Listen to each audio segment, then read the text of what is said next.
Amb aquesta càrrega dels Mossos van acabar els actes convocats a Barcelona per homenatjar la condemnada per col·laboració amb ETA Laura Riera. L'acte estava prohibit per l'Audiència Nacional i els organitzadors van decidir desconvocar la cita, però quan llegien el comunicat, els Mossos els van desallotjar de l'escenari. Fruit d'aquesta actuació, va quedar detingut el jove que va voler llegir el missatge dels convocants. Els seus companys ho han valorat com una actuació desmesurada i injusta. Si ells sabien que anàvem a comunicació, sí, ells sabien que anàvem a dir alguna cosa, clar.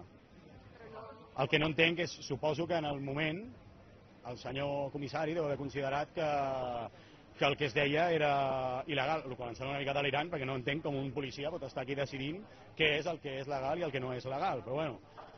Malgrat la prohibició, una cinquantena de persones va voler retre l'homenatge previst a Riera amb crits de benvinguda i contra l'Audiència Nacional. Els agents, però, no van tardar a dispersar-los amb una càrrega policial que va acabar enmig d'un correfoc infantil de les festes de Gràcia. Els que hi assistien no donaven crèdit al que havien viscut.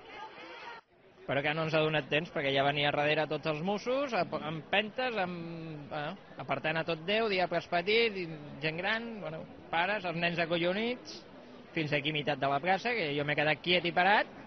Los policías se volvían locos y han empezado a reventar a gente, habiendo niños por ahí, la gente se ha vuelto loca, ha empezado a correr por todos lados, ha habido un desvarío de...